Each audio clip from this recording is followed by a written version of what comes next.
យុទ្ធជនការពីរដ្ឋាឃ្លាតឆ្ងាយគ្រួសារការពីទឹកដីបុព្វបុរសដាក់ទុនជីវិតស្រវាចំណេះដើម្បីមានតុងប្រទេសសងគុណដល់ដូនតាយើង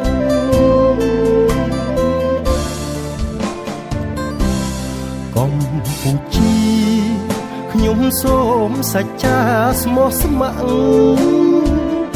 នឹងការពារអ្នកបូជាជីវិតជូនទឹកដីនេះពុកម៉ែប្រពន្ធបងប្អូននៅផ្ទះបន់ស្រន់បួងសួងសំពះឲ្យឈ្នះជនដែលឆ្លៀនពៀន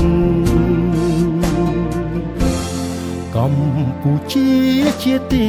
ស្នេហាខ្ញុំបដូរសង្ខាររួមការពារអ្នកបងប្អូនញាតិហើយសូមរស់ដោយស្ងប់ពួកខ្ញុំកងទ័ពសូមស្បត់ស្បែកសច្ចា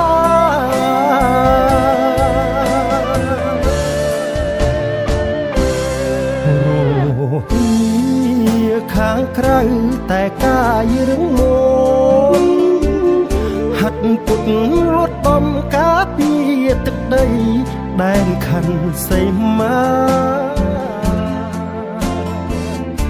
ជីវិតជូនជាតិធាតុជូនមេត្តាមិនស្ដាយសោះឡើយសង្ខារបានការពារជាតិយើង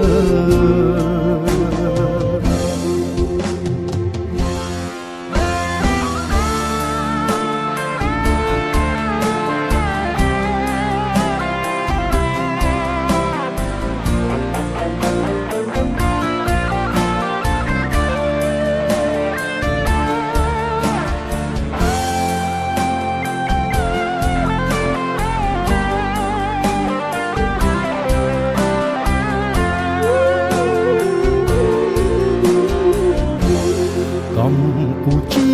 ជាទីស្នេហាខ្ញុំបដូរសង្ខាររួមការពារអ្នកបងប្អូនញាតិហើយសូមរស់ដោយស្ងប់ពួកខ្ញុំកងទ័ពសូមស្បត់ស្បែកសច្ចា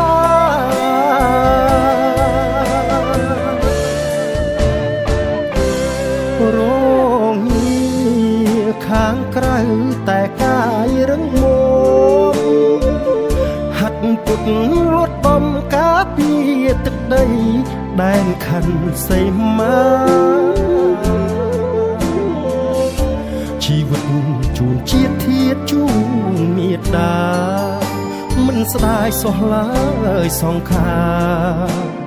បានការពារជាតិយើង